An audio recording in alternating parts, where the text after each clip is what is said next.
So especially for people that are not dietitians and aren't as familiar with metabolic hormones and stuff like that, I wanted to point out that we generally have a pretty poor misunderstanding in the general public of what cortisol is. Right? We hear so much about it that we think it's a negative thing.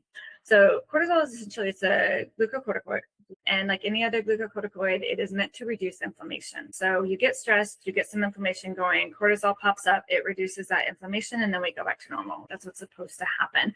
But if somebody is chronically stressed, like, our lives, right, or a PTSD situation, or they are continuing to live in a situation that is high stress, this remains high. So in a similar way that you can develop insulin resistance from having to chronically kick out more insulin, you can develop a resistance to cortisol as well.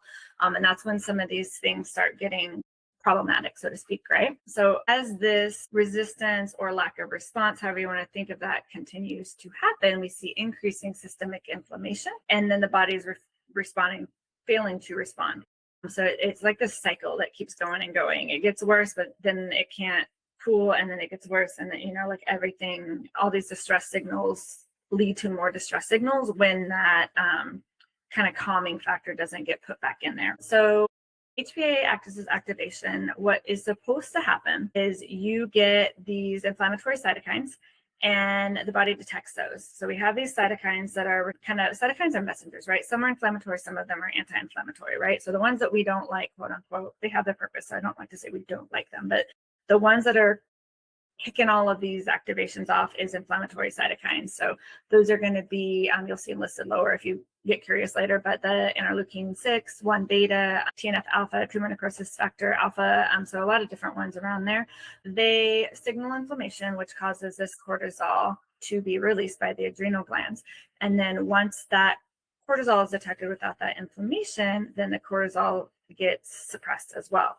And so essentially, increased levels of cortisol kickstarts a negative feedback loop, right, to limit it so it goes back down, right? If that GR, I'm drawing a blank on what that stands for now, I'm sorry, but glucocorticoid receptor, I believe it is, or something along those lines.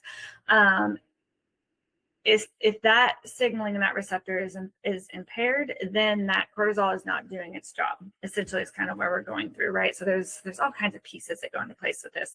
But basically, with the signaling and these receptors being impaired, we have persistent inflammation instead of kind of this response and then recession of it, which leaves this HPA axis to continue to be activated instead of going back down to normal. And then sometimes higher and higher and higher cortisol release. And that's where we start getting all these negative things people talk about when they think of cortisol.